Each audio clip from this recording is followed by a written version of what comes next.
உருவாகி இருக்கிற இந்த காதல் என்பது பொது உடைமை படம் பிப்ரவரி 14 அன்று காதலர் தினத்தன்று திரையரங்கில் வெளியாக இருக்கு. ஸோ இந்த படத்தோட ட்ரெய்லர் அண்ட் சாங்ஸ் கேட்டிருப்பீங்க. இந்த படம் என்ன விதமான கருத்துக்களை சொல்ல வருது அப்படிங்கிறத நீங்க புரிஞ்சிருப்பீங்க அப்படின்னு நினைக்கிறேன். ஸோ இதை தாண்டி படக்குழு இந்த படத்தை பத்தி நிறைய விஷயங்கள் பேச இருக்காங்க. ஸோ படக்குழுவை இப்ப மேல கூப்பிட்டுலாம். இயக்குனர் ஜெயபிரகாஷ் ராதாகிருஷ்ணன் அவர்கள்,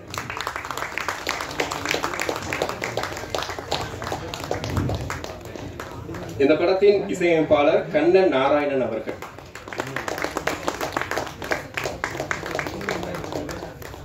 படத்தின் தயாரிப்பாளர் ஜோமன் ஜேக்கப் அவர்கள், படத்தின் சினிமோட்டோகிராஃபர் ஸ்ரீ சரவணன் அவர்கள், படத்தொகுப்பாளர் டேனி சார்லஸ் அவர்கள், ஆர்ட் டைரக்டர் ஆறுசாமி அவர்கள்,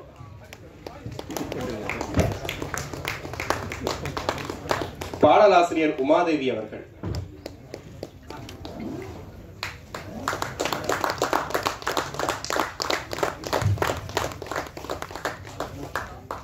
இந்த படத்தை வெளியிடும் போப்டா ஜி தனஜயன் அவர்கள், அடுத்ததாக இந்த படத்தில் நடித்த நடிகர்கள் ரோகிணி மேடம் அவர்கள், வினித் சார் அவர்கள்,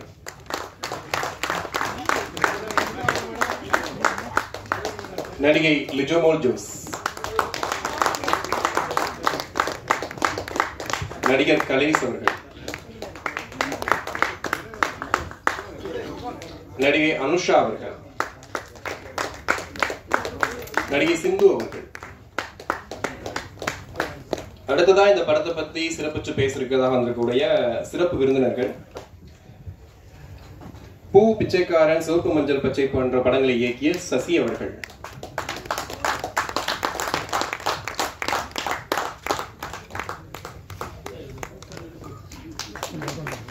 மான்சர் படத்தின் இயக்குனர் நெல்சன் வெங்கடேசன் அவர்கள்,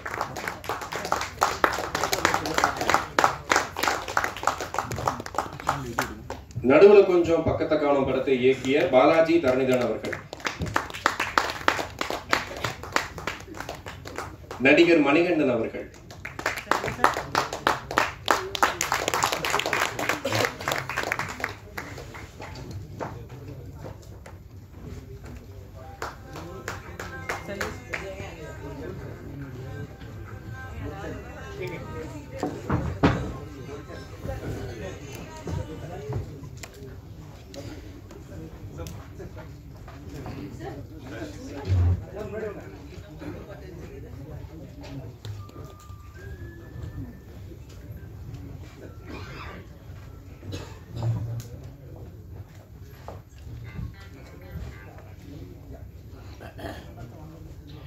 இந்த படத்தை இயக்கும் போது நிறைய விஷயங்கள் கண்டிப்பா யோசிச்சிருப்பாங்க. ஒரு எமோஷனலா இந்த படத்தை கன்வே பண்ணி ஆகணும், ஆடியன்ஸ் இந்த படத்தை புரியுற மாதிரி கொடுத்தாகணும் அப்படின்னு சொல்லிட்டு இயக்குனர் எந்த அளவுக்கு யோசிச்சிருப்பாரோ அதே மாதிரி தயாரிப்பாளரும் அந்த அளவுக்கு கண்டிப்பா அந்த படத்தை பத்தி நிறைய விஷயங்கள் சிந்திச்சிருப்பாரு. இந்த படத்தை தயாரிக்கணும்னு அவர் முடிவெடுத்து அவர் பண்ணும்போது அவர் மனசுல என்னென்ன எண்ணங்கள் ஓடிச்சு அப்படிங்கறத நம்ம கிட்ட பகிர்ந்துக்கிறதுக்காக இந்த படத்தின் தயாரிப்பாளர் ஜோமன் ஜேக்கப் அவர்களை அன்போடு பேச அழைக்கிறோம். Thank you. Good morning, everyone. First of all, thank each and everyone for coming for this event. So I'm basically from Kerala, so please allow me to speak in English. So we did Great Indian Kitchen, and we were thinking, okay, let's do another great film.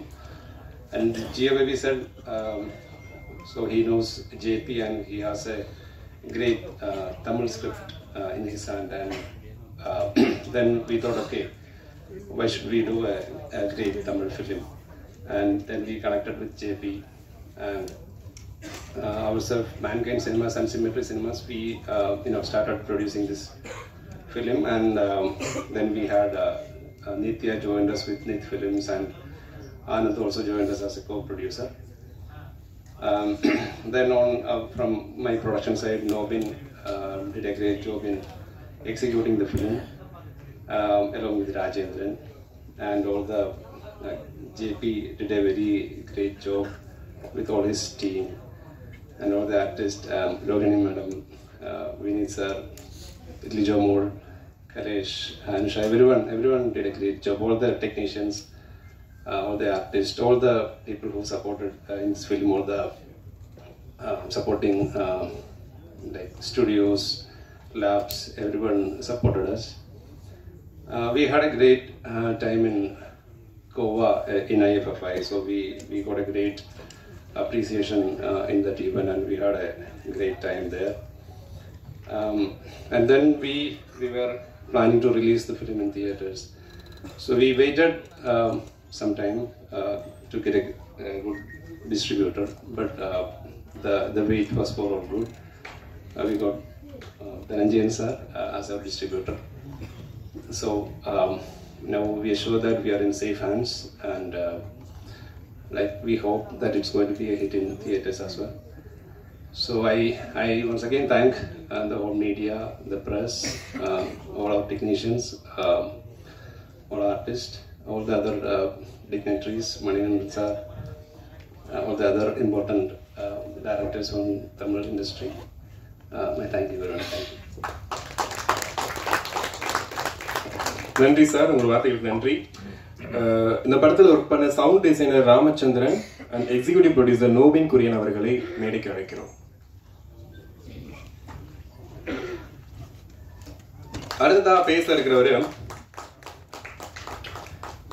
Lens அப்படின்ற ஒரு bilingual movie பார்த்துருப்போம். அந்த படத்தை பார்க்காதவங்க நிறைய பேர் ஃபேஸ்புக்கில் அதோட கட்டை வந்து நம்ம அடிக்கடி பார்த்துருப்போம். பார்க்கும்போதே ஒரு பதட்டம் நமக்குள்ள இருந்துகிட்டே இருக்கும். ஆத்தாடி இது மாதிரி நமக்கு என்னதான் என்ன பண்றது அப்படின்ற அந்த ஃபீலை கொடுத்துட்டே இருப்பாங்க. ஸோ அதுவும் ஒரு சென்சிட்டிவான ஒரு டாபிக் தான். அதுக்கடுத்து தலைக்கூத்தல் அப்படிங்கிறத தென் மாவட்டங்கள் நிறைய கேள்விப்பட்டிருப்பீங்க. தலைக்கூத்தல் அப்படின்னா என்ன அர்த்தம் அப்படிங்கிறத. ஸோ அந்த டாப்பிக்கை அவங்கள்ட்ட போய் நீங்க சொல்லும் போது சரியா தப்பான்னு எடுத்துக்கிறதுக்கே ரொம்ப நாள் ஆகும், ரொம்ப காலமாகும். ஆனா அந்த டாப்பிக்கை எடுத்து அதுக்கு ஒரு முடிவு சொல்லாம சரியா தப்பான்னு நான் உங்ககிட்டே விட்டுறேன், நீங்களே பாத்துக்கங்க அப்படின்னு சொல்லிட்டு ஒரு போல்டு அட்டம்ப்டா அந்த தலைக்கூத்தல் அப்படின்ற படத்தை கொடுத்திருந்தாரு. அதுக்கப்புறமா இப்போ எனக்கு தெரிஞ்ச காதல் என்பது பொது உடைமையிலையும் அந்த மாதிரி விஷயத்தை தான் அவர் பண்ணியிருக்காருன்னு நினைக்கிறேன். இந்த விஷயம் சரியா தப்பான்னு சொல்லிட்டு நான் சொல்ல வேண்டிய அவசியம் இல்லை, நீங்க பார்த்து முடிவு பண்ணிக்கங்க அப்படின்னு சொல்லிட்டு ஒரு முக்கியமான படத்தை ஒரு முக்கியமான நேரத்துல கொடுத்திருக்கக்கூடிய இயக்குனர் ஜெயபிரகாஷ் ராதாகிருஷ்ணன் அவர்களை அன்போடு பேச அழைக்கிறோம்.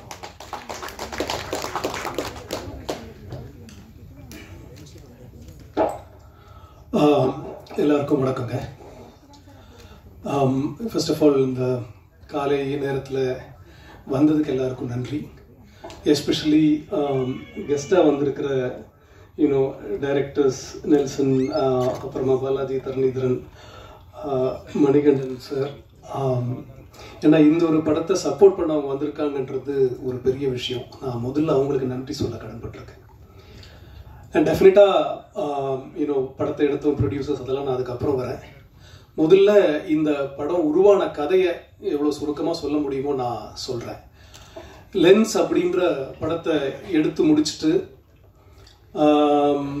என்ன பண்ணுறதுன்னு தெரியாமல் உட்காந்துட்டு இருந்தேன். லைக் அகெயின் எல்லா கிரியேட்டர்ஸ் மாதிரியும் திருப்பியும் அரைச்சமாகவே அரைக்கிறோம், திருப்பியும் கதை கிரியேட் பண்ணோம், ப்ரொடியூசர்ஸை மீட் பண்ணோம், ஆக்டர்ஸை மீட் பண்ணோம், அந்த சைக்கிள் போயிட்டே இருந்தது. எதுவுமே நடக்காத அந்த ஒரு டைமில் வந்து மஸ்கிட்டோ ஃபிலாசபி அப்படின்ற ஒரு படத்தை பண்ணேன். பட்ஜெட்டே இல்லாமல் என் வீட்லேயே ஸ்கிரிப்டும் டைலாக்ஸ் இல்லாமல் ஒரு படத்தை பண்ணியிருந்தேன். நீங்கள் நிறைய பேர் பார்த்துருப்பீங்க, பார்க்காம விட்டுருப்பீங்க. அந்த படம் எடுத்துட்டு அதை வந்து எடிட் பண்ணாமல் வச்சுட்டு இருந்தேன். ஸோ அதை எடுத்துட்டு ஒரு எடிட்டரை தேடி பெங்களூர் போனேன். என்னோட நண்பர் அதில் நடிச்சிருந்தார் சுரேஷ் அப்படின்னு சொல்லிட்டு. அந்த எடிட்டர் அன்னைக்கு காலையில் மீட் பண்ணல. சரி என்ன பண்ணலாம் அப்படின்னா, அவர் வந்து பத்திரிகையாளர், டைம்ஸில் வேலை பார்க்குறாரு. அது கீழே ஒரு பார் இருக்குது, அங்கே பியர் நல்லா இருக்கும்.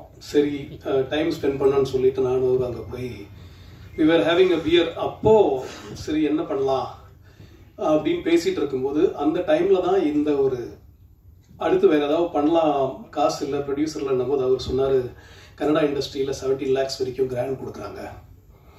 நான் சொன்ன திருப்பியும் 17 lakhsக்கு சின்ன பட்ஜெட்டில் என்ன பண்ணுறது சுரேஷ் அப்படின்னு. இல்லை ஏதோ யோசிப்போம்.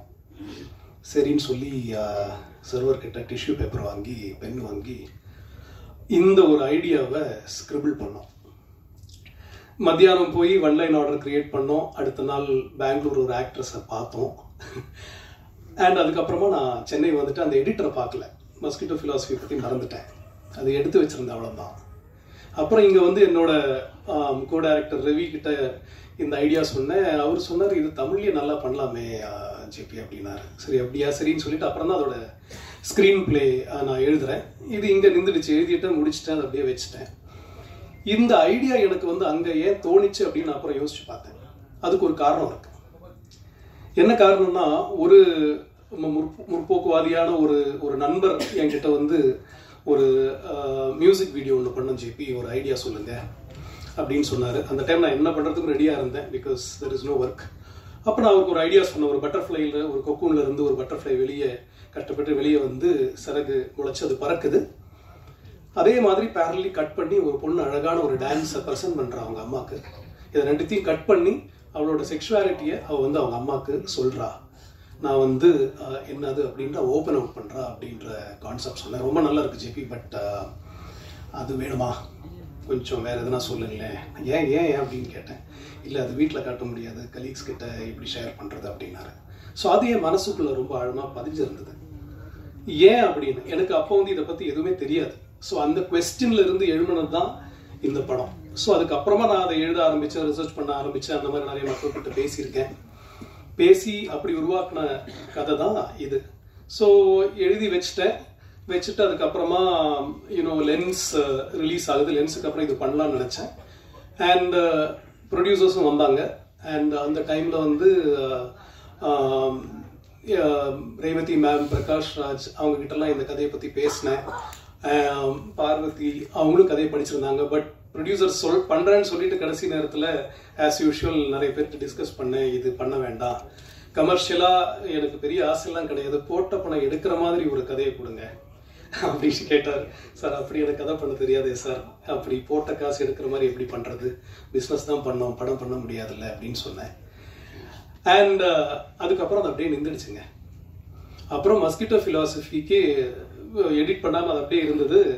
ஒரு பையன் வந்து என்னை மீட் பண்ணுறான். இதை நிறைய இடத்துல சொல்லியிருக்கேன். என்னோட எடிட்டர் டேனி, அவன் வந்து நான் உங்க கூட ஒர்க் பண்ணணும்னு ஆசைப்படுறேன், லென்ஸ் பார்த்துருக்கேன் அப்படின்னா. நான் சொன்னேன், சரி நீங்கள் வீட்டுக்கு வாங்க, நான் இப்படி ஒரு ஷூட் பண்ணி வச்சுருக்கேன், அதை எடிட் பண்ண முடியுமா பாருங்க அப்படின்னு. அவன் வந்து அதை எடிட் பண்ணான். அது படமாச்சு. அதுக்கப்புறமா தலைக்கூத்தல் அவன் ஒர்க் பண்ணான். அதில் இப்போ காதல் என்பது பொதுவோட மேலேயும் பெரிய ஒரு பங்களிப்பை கொடுத்துருக்கான். நான் ஏன் மஸ்கிட்டோ ஃபிலாசபி சொல்கிறேன்னா, இந்த மஸ்கிட்டோ ஃபிலாசபி நடக்கலை, நான் இந்த ஃப்ரஸ்ட்ரேஷனில் நான் வந்து போய் ஏதாவது பண்ணணும் அப்படின்னு நான் பண்ணலைன்னா இந்த படம் நடந்திருக்காது. அதுக்கு மிகப்பெரிய காரணம் வந்து ஜியோ பேபி சார். ஏன்னா மஸ்கிட்டோ ஃபிலாசபி அன்னைக்கு மூவியில் ரிலீஸ் ஆகுது. ஜியோ பேபி அந்த படத்தை பார்க்குறாரு, பார்த்து ஃபேஸ்புக்கில் என் கூட கனெக்ட் பண்ணுறாரு, என் கூட பேசுகிறாரு. அதுக்கப்புறம் அவர் என்னோட லென்ஸ் பார்த்தாரு. அப்போ நாங்கள் ஃப்ரெண்ட்ஸ் ஆகிறோம். அன்றைக்கி அவரோட கிரேட் இண்டியன் கிச்சன் ரிலீஸ் ஆகலை. ஸோ அதை பற்றி நாங்கள் பேசிகிட்டு இருந்தோம். அதுக்கப்புறமா கிரேட் இண்டியன் கிச்சன் ரிலீஸ் ஆகுது. இட் பிகம்ஸ் ஹிஸ்ட்ரி அண்ட் பெரிய பேர் எடுக்குது. அதுக்கப்புறமா அவர் வந்து இந்த மாதிரி ஒரு நாள் கால் பண்ணி, நான் இப்போ தலைக்கூத்தலோட ஒர்க்கில் இருக்கேன், லாக்டவுன் டைமில் இந்த மாதிரி தமிழில் நாங்கள் ஒரு ஸ்கிரிப்ட் கதை பண்ணலாம், இது படம் பண்ணலான் இருக்கோம் ஜேபி, கதை இருக்கான்னு கேட்டார். இந்த கதையை சொன்னேன். இமீடியட்டாக அவர் எஸ்ன்னு சொல்லிட்டார். நான் என்னோட பார்ட்னர்ஸ் ப்ரொடியூசர்ஸ் கிட்ட பேசுகிறேன், இந்த கதை ரொம்ப நல்லா இருக்குது, பண்ணிவிடுவோம் அப்படின்ட்டு. நான் சொன்னேன், இந்த மாதிரி தலைக்கூத்தல் பண்ணுறேன் சார், அதுக்கப்புறம் பண்ணலான்னு. அன்னைக்கு கொடுத்த வாக்கு தான் அதை காப்பாற்றினார். அண்ட் தலைக்கூத்தல் முடித்த உடனே காதல் என்பது பொது உடைமை என்ற படத்தை பண்ணோம். இல்லை நான் ஏன் இந்த கதையை நான் சொல்கிறேன் அப்படின்னா, இங்கே நிறைய பேர் மீடியாவில் இருக்கிறவங்களா இருந்தாலும் சரி, நண்பர்களாக இருந்தாலும் சரி, நான் ரீசெண்ட்லி ஒரு ஸ்டில் ஃபோட்டோகிராஃபர் மீட் பண்ணேன். அவர் ஸ்டில் ஃபோட்டோக்காக இல்லை, அவர் படம் எடுக்க வந்திருக்காரு, அவர் இயக்குனர் ஆகணும்னு ஆசைப்படுறாரு அப்படின்னாரு. ஸோ அந்த மாதிரி இங்கே நிறைய பேர் சினிமா ஆசையோடு வந்து இருக்கீங்க. ஸோ அது சில பேருக்கு சீக்கிரமாக நடந்தது, சில பேருக்கு லேட்டாக நடக்குது. பட் கட்டாயமாக நடக்கும். அந்த முயற்சி இல்லைன்னா நம்மளால முடிஞ்ச அந்த சின்ன வேலை எதனா பண்ணிட்டு இருந்தா அது வேற இடத்துல கனெக்ட் ஆகும், அது வேற இடத்துல கனெக்ட் ஆகும்.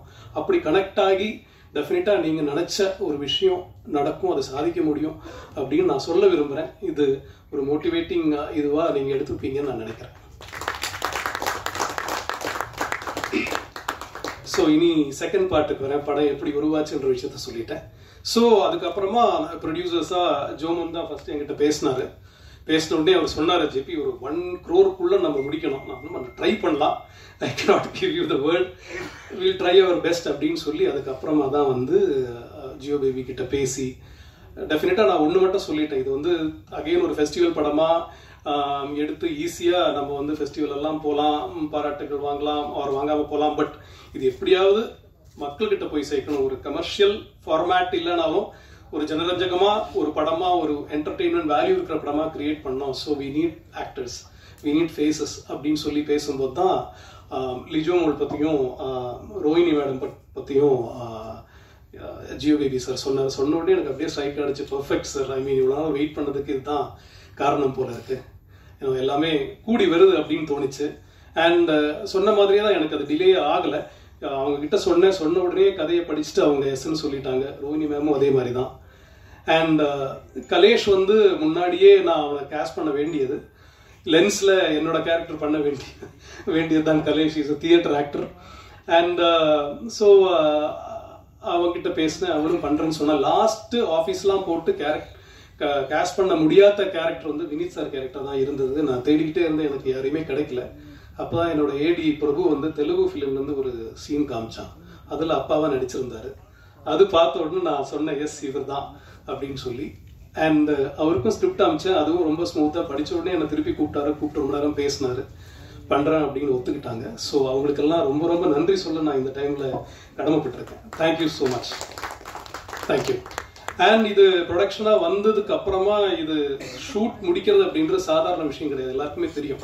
அதுக்கு ரொம்ப இம்பார்ட்டண்ட்டான ஒரு நபர் வந்து அதோட ப்ரொடக்ஷன் கண்ட்ரோலர் ஆர் த இபி அப்படின்னு சொல்லுவோம். நோபின் வந்து ரொம்ப சிறப்பாக பண்ணி கொடுத்தாரு. ஒரு நோபின் 28 டேஸில் 28 days we finished the film. Yeah, around 28 days நாங்கள் இந்த ஃபுல் படத்தை எடுத்து முடிச்சிட்டோம். ஸோ அதுக்கு மிகப்பெரிய காரணம் வந்து நோபின் தான். So thank you so much Nobin, you done a wonderful job. அதுக்கப்புறமா அஃப்கோர்ஸ் என்னோட டெக்னீஷியன்ஸ் எல்லாரை பற்றியும் நான் பேசினோம். அதுக்கப்புறம் நெக்ஸ்ட் வர்றது cameraman, cinematographer Sri Saravanan. Visuals எல்லாம் பார்த்துருப்பீங்க, அதுக்கு முக்கியமான காரணம் அவர் தான். அண்ட் அதையும் தாண்டி இப்போ நம்ம டிஜிட்டலில் வந்ததுனால இதோட கிரேடிங் அப்படின்ற விஷயம் ரொம்ப இம்பார்ட்டன்ட். இதோட கலர் அப்படின்றது ரொம்ப இம்பார்ட்டன்ட். நீங்கள் பார்த்து இந்த கலர்ஸ் எல்லாமே இவ்வளோ பியூட்டிஃபுல்லாகவும் இவ்வளோ அழகாகவும் வர்றதுக்கு காரணம் வந்து வர்ணா ஸ்டூடியோஸில் இருந்து அவங்க கிரேட் பண்ணி கொடுத்த அந்த குவாலிட்டி அண்ட் அவங்களோட பேஷன்ஸ் தான். நாங்கள் நிறைய வாட்டி changes, corrections, especially Danny and Sri வந்து விடவே மாட்டாங்க. ஒரு சின்ன கலர் வேரியேஷன், ஒரு சின்ன ஃப்ரேம் ட்ராப்பாக இருந்தாலும் விட மாட்டாங்க. அண்ட் அதுக்கு வந்து ரொம்ப ஹெல்ப்ஃபுல்லாக இருந்து யூனோ ரொம்ப சப்போர்ட் பண்ண வர்ணா ஸ்டூடியோஸ்க்கு முதல்ல ரொம்ப நன்றி சொல்கிறேன். ஏன்னா ரொம்ப ஒர்க் பண்ணியிருக்காங்க. அவங்க நிறைய வாட்டி அவுட் போகும், திரும்பி வரும், நிறைய வாட்டி போகும் வரும். ஸோ ரொம்ப ஒர்க் பண்ணியிருக்காங்க. அவங்க அங்கேருந்து நந்தன் அண்ட் ஃப்ரான்சிஸ் இங்கே இருக்காங்க, நந்தகுமார் அண்ட் ஃப்ரான்சிஸ் இங்கே இருக்காங்க. Thank you so much wherever you are. Yeah and of course அதுக்கப்புறம் அதோட காஸ்டியூமர் சுபஸ்ரீ அவங்க வரல, 96 படத்தில் பண்ணவங்க. வேற நான் எதனா மிஸ் பண்ணிட்டு இருக்கேன்னா, எஸ் யா அனுவை பற்றி மறந்துட்டேன்ல. Yeah Anu again mosquito philosophy. I have to go back to mosquito philosophy. Mosquito ஃபிலாசபியில் தான் நான் அனுவை மீட் பண்ணுறேன். அதில் அவங்க நடிச்சிருந்தாங்க. ஸோ லிஜோக்கு பேரா ஒரு கேரக்டர் வேணும் அப்படின்னும் போது எனக்கு அது அவங்களுக்கு காம்ப்ளிமெண்ட்ரியாக ஒரு ஆள் இருக்கணும்னு நினச்சேன். அவங்க அதுக்கு கரெக்டாக இருந்தாங்க. She is also theatre actor. And இந்த ஆக்டர்ஸ் பற்றி நான் சொல்லணும்னா, நான் நிறைய லாங் ஷார்ட்ஸ் அண்ட் பெரிய கட் இல்லாமல் இந்த படத்தை பண்ணியிருக்கேன். அதுக்கு காரணம் வந்து அவங்க ப்ரொஃபஷனலிசம் அண்ட் அவங்க எக்ஸ்பீரியன்ஸ் தான். Especially you know Rohini ma'am, Vineeth sir, you know Lijo, அப்புறமா அவங்க 2 பேர் தியேட்டர் எக்ஸ்பீரியன்ஸ். அவங்கெல்லாம் வந்து யூனோ இவ்வளோ சீக்கிரம் நான் முடிச்சிட்டேன்னா அதுக்கு பெரிய காரணம் பக்கபலமாக இருந்தது அந்த ஆக்டர்ஸ். அவங்க எக்ஸ்பீரியன்ஸ் வந்து அது இதில் முழுமையாக காமிச்சிருக்காங்க. இந்த படத்தை வந்து வேலன்ஸ் டே அன்னைக்கு நீங்கள் பார்க்கும்போது டெஃபினட்டாக உங்களுக்கு புரியும், நீங்கள் எல்லாருமே அப்ரிஷியேட் பண்ணுவீங்க. அண்ட் மனிதர்களாக அந்த ரொம்ப நாசூக்கான, ரொம்ப வல்னரபிளான உணர்வுகளை வந்து ரொம்ப அழகாக அவங்க ப்ரொஜெக்ட் பண்ணியிருக்காங்க through their art, through their body, through their dialogues and things like that. So அவங்களுக்கு மிகப்பெரிய நன்றி, மிகப்பெரிய பாராட்டுக்கள் அண்ட் மிகப்பெரிய கைத்தட்டல்கள். Please give them a big hand.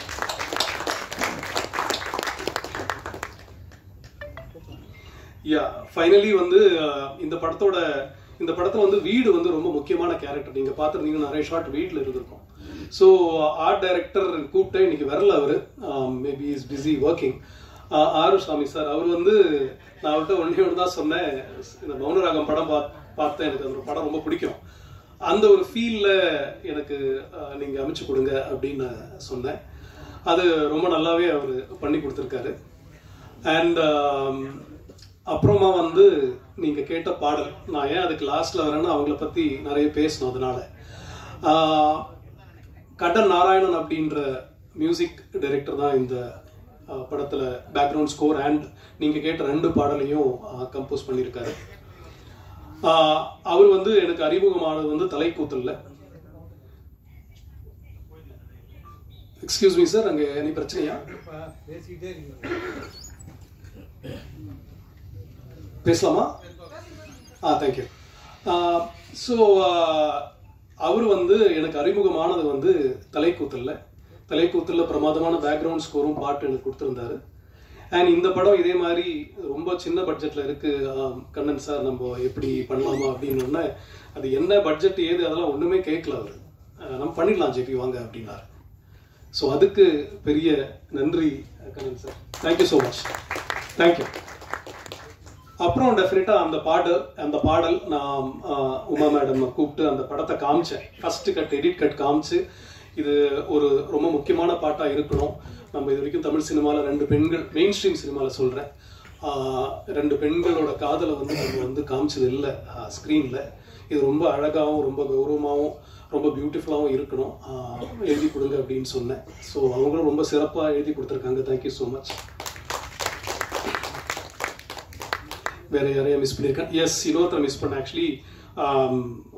நோபினுக்கு பக்கபலமாக ராஜேந்திரன் சார் அப்படின்ட்டு ஒருத்தர் கூட ஒர்க் பண்ணியிருந்தார் ஈபியா. அவர் இன்னைக்கு வர முடியல, ஊரில் இல்லை. அவருக்கும் நான் தேங்க்ஸ் சொல்லணும், இந்த படத்தை கரெக்டாக அந்த டைமில் முடிக்கிறதுக்கு என்ன ஹெல்ப் பண்ணவர். அண்ட் யா, ரொம்ப டைம் எடுத்துட்டேன்னு நினைக்கிறேன். ஃபைனலி அதை மறந்துட்டேன் பாருங்க. தேங்க்யூ ரவி. இந்த படத்தை எடுக்கிறது, அதை வந்து ஃபெஸ்டிவல் கொண்டு போகிறது, அதெல்லாம் ரொம்ப எனக்கு தெரிஞ்சு ஈஸியான விஷயம். நடந்துடும், எப்படியாவது நடந்துடும், அது நம்ம எடுத்துகிட்டு போயிடலாம். பட் இந்த படத்தை வந்து மக்கள்கிட்ட கொண்டு போய் சேர்க்கறது, ஓடிடி பிளாட்ஃபார்மில் விற்கிறது, இந்த மாதிரி விஷயங்கள் இருக்கு இல்லையா, அதுவும் இந்த மாதிரி ஒரு படத்துக்கு ரொம்ப ரொம்ப கஷ்டம். அந்த கஷ்டம் எனக்கு புரிஞ்சுது. ஏன்னா இந்த படத்தை நான் எடுக்கிறதுக்கு வேற ஒரு காரணம் இருக்கு, ஒரு கோபம் தான். ஏன்னா நான் இந்த படத்தை தமிழில் பண்ணலாம் அப்படின்னு சொல்லி நான் அப்ரோச் பண்ண நிறைய பேர் தமிழில் பண்ணாதீங்க, மலையாளத்தில் பண்ணுங்க, இல்லைன்னா ஹிந்தியில் பண்ணுங்க அப்படின்னாங்க. அது டெஃபினட்டாக நல்லா போகும், எதுக்கு நீங்கள் ரிஸ்க் எடுக்கிறீங்க, பண்ணாதீங்க அப்படின்னாங்க. எனக்கு அது வந்து ரொம்ப ஒரு தூண்டுதலாக இருந்தது. பண்ணாதீங்கன்னு சொன்னால் அதை டெஃபினட்டாக நம்ம பண்ணி தானே ஆகணும். அது ஏன் பண்ணக்கூடாது? தமிழ் ஆடியன்ஸ் ஒத்துக்க மாட்டாங்க, அது சொல்ல நீங்கள் யார்? உங்களுக்கு எப்படி ஆடியன்ஸ் பற்றி தெரியும்? தெரிஞ்ச நீங்கள் எல்லா படத்தையும் ஹிட் கொடுக்கலாம்ல, தெரிஞ்ச ஆடியன்ஸை புரிஞ்சு கதை எழுதி ஹிட் கொடுக்கலாம்ல, முடியாது இல்லையா? ஸோ எனக்கு அந்த மாதிரி நிறைய கோபங்கள் எனக்குள்ள இருந்தது, யூனோ. பட் இந்த படம் வந்து எடுத்து கோவாவில் ஸ்க்ரீன் ஆகிட்டு ரிலீஸ் ஆகலை அப்படின்னும் போது அவங்கெல்லாம் சொன்னது கரெக்டு தான். நான் தான் கோவத்தில் என்னோட ஒரு அரகன்ஸில் இதை பண்ணிட்டேனோ அப்படிலாம் எனக்கு நிறைய வாட்டி தோணிருக்கு. கிரியேட்டர்ஸாக எல்லாருக்குமே தோணும், we go through a phase where we go through a lot of depression and doubts and questions and a lot of other things. அப்படி இருக்கும்போது நான் ஆல்மோஸ்ட் கைவிட்டேன். Producers they made the film, but அதுக்கப்புறமா சொன்ன மாதிரி டிஸ்ட்ரிபியூட் பண்ணுறதுக்கோ theatre கொண்டு வரதுக்கான அந்த ஒரு பவரோ அந்த ஒரு பொசிஷனும் இல்லாமல் இருந்த ஒரு சிச்சுவேஷன். ஓடிடி பிளாட்ஃபார்ம்ஸ் எல்லாருமே சொல்லிட்டாங்க க்ளீனாக, நீங்கள் ரிலீஸ் பண்ணிட்டு வாங்க, ஆடியன்ஸ் ரெஸ்பான்ஸ் நல்லா தான் நாங்கள் வாங்கிக்கிறோம் அப்படின்னு சொல்லிட்டு. ஸோ அவங்களும் டைரெக்டாக வாங்க மாட்டேன்னு சொல்லிட்டாங்க.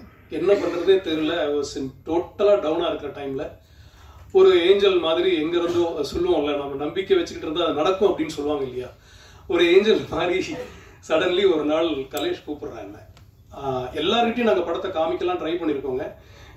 ஒரு லெஸ்பியன் படமா வேணாங்க, நாங்கள் பார்க்கல, it's not our type of film, வேணாமே. சில பேனர்ஸ் வந்து ரிலீஸ் பண்ணவும் வந்தாங்க, பட் எங்கள் பேர் போட வேண்டாம், அது போடணுமான்னு யோசிக்கிறோம் அப்படின்னு வந்தாங்க. இதெல்லாம் நடந்து முடிஞ்சு கலேஷ் கூப்பிட்டு இந்த மாதிரி சொன்னால், தனஞ்சயன் சார் படத்தை ஆல்ரெடி பார்த்துட்டாரு. பார்த்துட்டாரா? எங்கே பார்த்தாரு? இல்லை அவர் பார்த்துட்டாரு, படம் பிடிச்சிருக்கு, இந்த மாதிரி பண்ணலாமான்னு கேட்டார். என்ன கலேஷ் சொல்கிறீங்க? அப்போது நான் சொன்னேன், அது எனக்கு பெரிய நம்பிக்கையில் இதே மாதிரி கூப்பிட்டு ஏதாவது சொல்ல போகிறாங்க, இல்லை நீங்கள் போய் மீட் பண்ணுங்க அப்படின்னாங்க. இல்லை எனக்கு தினசாரியும் தெரியும், பட் நம்ம எப்படியும் மிஸ் பண்ணிட்டோம் அவரை, சரி போய் மீட் பண்ணலான்னு மீட் பண்ணேன். தென் அவர் வந்து சொன்னார், நான் ஃபுல்லாக பண்ணுறேன் ஜேபி, எடுத்து பண்ணுறேன், எனக்கு படம் ரொம்ப பிடிச்சிருந்தது அப்படின்னா எனக்கு ஷாக்கிங்காக இருந்தது.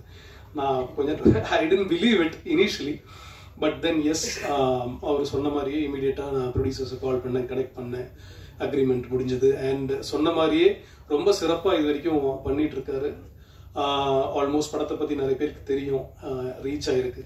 அண்ட் அதுக்கப்புறம் கொஞ்சம் சேஞ்சஸ், எடிட், நிறைய கரெக்ஷன்ஸ் எல்லாம் வந்தது. அதுக்கப்புறம் மியூசிக்கை திருப்பியும் ரீவொர்க் பண்ணோம். அதுக்கு எல்லாமே கொஞ்சம் கூட முகம் சுடிக்காமல் என்னோட எடிட்டர், மியூசிக் டைரக்டர், அப்புறமா சவுண்ட் டிசைன் ஆனந்த், அவனை எடிட்டர் கால் பண்ணாலே அவன் வந்து என்ன அப்படின்னு ஒரு லோ வாய்ஸில் தான் பேசுவான். இல்லை ஒர்க் அப்படியா, சரி ஓகே பண்ணலாம் அப்படின்னு சொல்லி எல்லாருமே ஃபுல்லாக அவங்களோட இதை கொடுத்துருக்காங்க. அதே மாதிரி திடீர்னு ஒரு பாட்டு தான் இருந்தது படத்தில், இன்னொரு பாட்டு வேணும் அப்படின்னு சொன்னால் அது ஒரு மியூசிக் வீடியோ கிரியேட் பண்ணலாம், லிரிக்கல் வீடியோ கிரியேட் பண்ணலான்னு சொல்லி நானும் அதுக்கு மியூசிக், கண்ணன் நாராயணன் கூட உட்காந்து மியூசிக் கிரியேட் பண்ணி அதோட ஒரு லிரிக்கல் வீடியோ நீங்கள் பார்த்தது முழுக்க முழுக்க கிரியேட் பண்ணது டேனி தான். இந்த யூனோ ஸோ எல்லாருமே சேர்ந்து பேஷனேட்டாக இப்போ வந்து February 14th வரைக்கும் கொண்டு வந்துட்டோம். அண்ட் இன்னொரு எனக்கு ரொம்ப பெருமையாக இருக்கிற விஷயம், என்னோட லென்ஸ் தலைக்கூத்தல் அதுக்கு எதுக்கும் கிடைக்காத ஒரு பெரிய யூனோ என்ன சொல்றது விசிபிலிட்டி இந்த படத்துக்கு இருக்கு. இந்த படம் எதுவுமே நடக்காதுன்னு நினைச்சு நான் உட்காந்துட்டு இருந்தேன். ஆக்சுவலா ஐ மீன் கையில இருந்து போயிடுச்சு நினைச்சு உட்காந்துருந்த டைம்ல இவ்வளோ போஸ்டர்ஸ், இவ்வளோ பேனர் அண்ட் ஆடியோ லான்ச் ஃபங்க்ஷன்ல நான் திங்க் இந்த ஃபர்ஸ்ட் டைம் பேசுறேன் இந்த மாதிரி ஒரு ஃபங்க்ஷன்ல, அதுவும் என்னோட படத்தோட ஃபங்க்ஷன்ல. எனக்கு ரொம்ப சந்தோஷமா இருக்கு, பெருமையா இருக்கு. இதுக்கு காரணமான ப்ரொடியூசர்ஸ் அண்ட் தனஞ்சயன் சாருக்கு ரொம்ப ரொம்ப நன்றி சொல்லலாம். அண்ட் ஃபைனலி என்னோட ஆர்மி, எனக்கு டோட்டலா பக்கபலமா இருந்த என்னோட டைரக்ஷன் டீம் பத்தி நான் சொல்லி ஆகணும். அவ்வளவுதான், அங்க முடிச்சிடுறேன். I think it's going long. என்னோட கோ டைரக்டர் ரவி, நான் மோஸ்ட்லி இங்கிலீஷ்ல தான் எழுதுவேன், அவர் தான் என்னை வந்து தமிழ்ல எழுதுறதுக்கு ஹெல்ப் பண்ணுவார். நாங்கள் டிஸ்கஸ் பண்ணுவோம், சண்டை போடுவோம். ரவி மட்டும் தான் இங்க இருக்கார், வேற என்னோட ஏடிஸ் மற்ற நிறைய பேர் வரல. அதுக்கப்புறம் சிரில், டேனியோட தம்பி, அவன் இப்போ ஃபுல்லா இதோட ப்ரமோஷனல் ஆக்டிவிட்டிஸ் ஃபுல்லா அவன் தான் பார்த்துக்கிட்டு இருக்கான், ஃபுல்லா ஹெல்ப் பண்ணிட்டு இருக்கான். அண்ட் பிரபு அப்படின்ற இன்னொரு ஏடி, அதுக்கப்புறமா தனா பிரேம் அப்படின்ற இன்னொரு ஏடி, வேற பிரவீன் சொல்லிட்டு சமைச்சு போடுவான். அவன் பாருங்க சமைச்சு போடுவான், பட் அவன் டைரக்டராக வந்திருக்கான். இன்னைக்கு அவனால வர முடியல, அவனுக்கு காலையில பஸ் கிடைக்கல. ஸோ எல்லாருக்குமே ரொம்ப நன்றிங்க. இந்த படம் February 14th வருது. இது ரொம்ப முக்கியமான ஒரு பதிவா நான் நினைக்கிறேன். ஏன்னா இது வரைக்கும் தமிழ் சினிமால ஒரு கியூர் லவ் சொல்ற ஒரு படம் மெயின் ஸ்ட்ரீம் சினிமால மெயின் ஸ்ட்ரீம் ஆக்டர்ஸோட இது வரைக்கும் வந்ததே கிடையாதுங்க. இதை டெஃபினட்டா எல்லார்ட்டையும் போய் சேர்க்க வேண்டியது உங்களோட பொறுப்பு. And thank you Ravi. எனிவே இது உங்களோட என்ன சொல்றது கடமை, பொறுப்பு, அதையும் தாண்டி ஒரு ரிக்வெஸ்டாகவும் நான் கேட்டுக்கிறேன். Thank you so much. ஃபைனலாக நான் வந்து இந்த படத்தோட லேடி மோகன்லாலை பற்றி பேசிட்டு நான் முடிச்சுக்கிறேங்க. தீபா அக்கா இதில் ரொம்ப பிரமாதமான ஒரு கேரக்டர் பண்ணியிருக்காங்க. நான் ஷூட்டில் ஃபுல்லாக அவங்கள லேடி மோகன்லால் தான் கூப்பிடுவேன். And thank you so much, thank you so much for coming. And ரொம்ப அழகா பேசுனீங்க சார். ஃபர்ஸ்ட் டைம் பேசுற மாதிரியே தெரியல, ரொம்ப நல்லா பேசுனீங்க. அது இல்லாம உங்க அரவிந்த் அந்த கேரக்டர் ரொம்ப பிடிக்கும் எனக்கு அந்த படத்துல, லென்ஸ்ல. ஓகே, அடுத்ததா வந்து இப்ப இயக்குனர் குறிப்பிட்டு ஒரு விஷயம் சொன்னாரு. நான் அந்த படம் பண்ணிட்டேன், அதுக்கப்புறம் நான் என்ன பண்றதுன்னு தெரியல, நிறைய இடங்கள்ல நான் மோதி வந்து கடைசியில் ஒரு கை கொடுத்த ஒருத்தர் அப்படின்னும் போது ஒருத்தர் பேர் சொன்னாரு. ஸோ பல பேர் இந்த மேடையில அந்த பேரை சொல்லியிருப்பாங்கன்னு நினைக்கிறேன். ப்ரொடியூசர் பாப்டா தனஞ்சயன் அவர்கள். ஏன்னா ஒவ்வொரு முறையும் வந்து இந்த படம் வரப்போகுது, இந்த படம் வந்துடும் அப்படின்னு சொல்லிட்டு நம்ம எதிர்பார்த்துட்டு இருக்கும் போது பின்னாடி இருந்து யாரோ ஒருத்தர் புஷ் பண்ணி அதை கொண்டு வரது இருக்கு இல்லையா.